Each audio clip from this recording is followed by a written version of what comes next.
Hi friends, ఈ రోజు నేను కబ్బాళమ్మ గుడికైతే వచ్చినాను. కబ్బాళమ్మ గుడి ఎక్కడుంది, కబ్బాళమ్మ అనే శక్తి పీఠం యాడుంది అని చెప్పి ఈ రోజు మీకు ప్రతి ఒక్కటి ఎక్స్ప్లెయిన్ చేపించి మీకు చూపిస్తాను. ఈ గుడి ఎక్కడుంది, ఎలా వెళ్ళాలి అని చెప్పి. ఇంకా నా ఛానల్ ని ఎవరైతే సబ్స్క్రైబ్ చేసుకోలేదో వాళ్ళు ఛానల్ అయితే సబ్స్క్రైబ్ చేసుకోండి. వీడియోని అలాగే ఒక లైక్ కొట్టండి. ఇప్పుడైతే మీరు చూస్తా ఉన్నారు కదా, ఇది కబ్బాళమ్మ గుడి అన్నమాట. ఇది కనకపుర రోడ్ లోనే ఉంటుంది. బెంగళూరు నుంచి ఈ కనకపుర రోడ్డుకి రావాలంటే దగ్గర దగ్గర మీకు 65 కిలోమీటర్ల దూరంలో ఉంటుంది.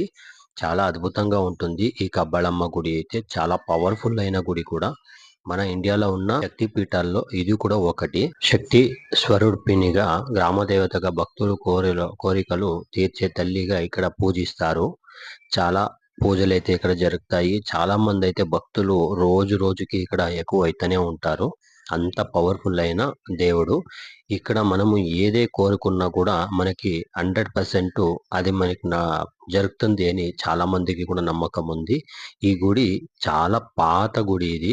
ఇప్పుడిప్పుడు ఇక్కడ ఈ ప్రతి ఒక్క ఊరు నుంచి కూడా భక్తులు చాలా మంది అయితే వస్తూనే ఉంటారు. అంత పవర్ఫుల్ అయినది ఈ గుడి, అమ్మవారి గుడి అన్నమాట. కబ్బాళమ్మ అనే పేరు కబ్బాళన అనే సంస్కృత పదం నుండి వచ్చింది. అంటే శక్తిని తన వంశంలో ఉంచే తల్లి అనే అర్థము.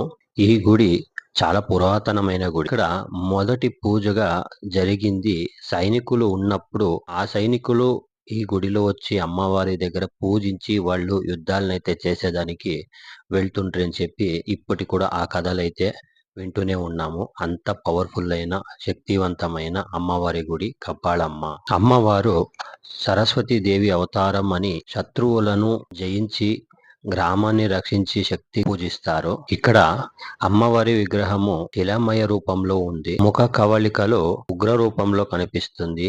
ఈ ఆలయము ప్రతి సంవత్సరము ఆషాఢ మాసంలో బోనులు చాలా ఘనంగా ఇక్కడ జరిపిస్తారు. జాతర సమయంలో వేలాది మంది భక్తులు చేరి అమ్మవారికి బోనాలు సమర్పిస్తారు.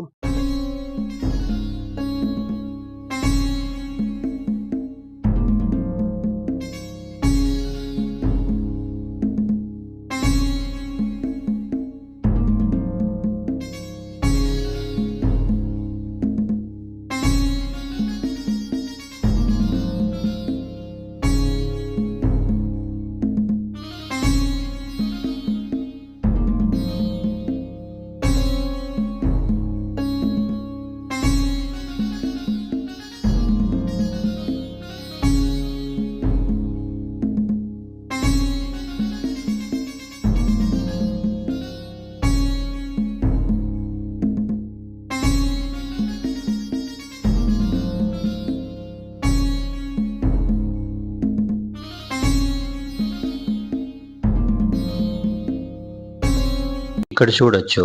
ఇక్కడ గణపతికి ఎంత బాగా ఇక్కడ అలంకారం అయితే చేసిండారు.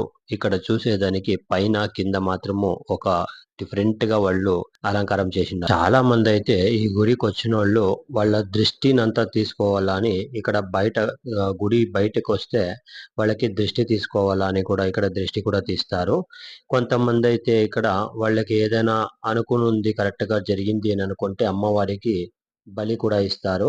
బలి ఇచ్చిన దాన్ని కోడి, గొర్రె ఏమన్నా కావచ్చు. ఆ బలి ఇచ్చిన దాన్ని కూడా ఇక్కడ ఔట్ సైడ్ లో వాళ్ళకి వంట చేసుకునే దానికి కూడా ప్లేసెస్ అయితే చాలా ఉన్నాయి. అయితే వాళ్ళు బలి ఇచ్చిన కోడి, గొర్రె అంతా వాళ్ళే ఇక్కడ వండుకొని ఇక్కడ భోజనాలు అయితే చేసి వాళ్ళు ఇక్కడి నుంచి పోవచ్చు. ఇక్కడున్న కబ్బాళమ్మ అమ్మవారికి బలి కూడా ఇస్తారు. వాళ్ళు అనుకునిందంతా జరిగినప్పుడు. చాలా భక్తులైతే ఇక్కడ రోజు రోజుకి వస్తూనే ఉంటారు. బండి ఏమైనా కొనుక్కున్నా కూడా కారు, బైకు ఇలాంటిది ఏం కొన్నా కూడా ఈ గుడికి అయితే వచ్చి వాళ్ళు పూజలు అయితే చేపిస్తారు. చాలా అద్భుతంగా ఉంటుంది ఈ గుడి. ఒకప్పుడు చాలా చిన్నగా ఉండింది. పురాతన కాలంలో చూసినప్పుడైతే చిన్న గుడి. ఇప్పుడు దీన్ని బాగా డెవలప్ చేసి చాలా పెద్దగా చేసిండారు. చాలా అద్భుతంగా ఉంది ఇక్కడైతే. మనకి ఇక్కడ వచ్చినప్పుడు ఈ గుడి కాకుండా ఇంకా కొన్ని ప్లేసెస్ అయితే మనం ఇక్కడ కవర్ చేసుకోవచ్చు. ఒక రోజులో అయితే ఇక్కడ శివుని గుడి కూడా దగ్గరలో ఉంటుంది. మనము అక్కడ కూడా పోయి చూసుకోవచ్చు. అది కొండ మీద ఉండేది. సో ఇక్కడ మీకు ఈ శివుని గుడి ఎక్కడుంది అని కూడా లాస్ట్ వీడియోలో అయితే నేను ఆ వీడియో అప్డేట్ చేసినాను. అక్కడైతే మీరు చూస్తే మీకు అక్కడి నుంచి అక్కడికి పోయేదానికి ఎంత దూరము, ఎంతసేపు పడుతుంది అని కూడా చూడొచ్చు. ఇక్కడ బ్యాక్‌గ్రౌండ్‌లో కూడా చాలా అద్భుతంగా ఉంటుంది. కొండల ముందు చూస్తే ఇక్కడ ఈ అమ్మవారి గుడి కనిపిస్తుంది మనకి. ఈ హైవేలో బెంగుళూరు నుంచి మనకి ఒక 65 కిలోమీటర్ అయితే అయితుంది ఈ గుడి దగ్గరకొచ్చేదానికి. ఇక్కడ మనము చూసేది ప్రతి ఒక్క దేవుడినైతే అంత పవర్‌ఫుల్ అయిన దేవుడే ఇక్కడుండేదంతాను. బయటికి మనం చూసినప్పుడు ఈ గోపురాలంతా ఇది ఇప్పుడు కొత్తగా వాళ్ళు నిర్మించిండేది. ఎందుకంటే ఒకప్పుడు నేను చూసినప్పుడు ఇది చాలా చిన్న గర్భగుడి అన్నమాట. చిన్న గర్భగుడిలో ఇక్కడ జనసంఖ్యలు ఎక్కువగా వచ్చినప్పుడు ఇక్కడ నిలుచుకునేదానికి కూడా చోటుండలే. అంత రష్‌గా ఉంది. తర్వాత ఈ గుడిని కొద్దిగా పెద్దగా వాళ్ళు దీన్ని నిర్మించిండారు దీన్నైతే. ఇంకా మంచి మంచి వీడియోస్ అయితే నేను తీసుకొని వస్తుంటాను. ఆ వీడియో ఎవరికైతే నచ్చిందో సబ్స్క్రైబ్ చేసుకోండి. అలాగే లైక్ చేయండి. నా ఛానల్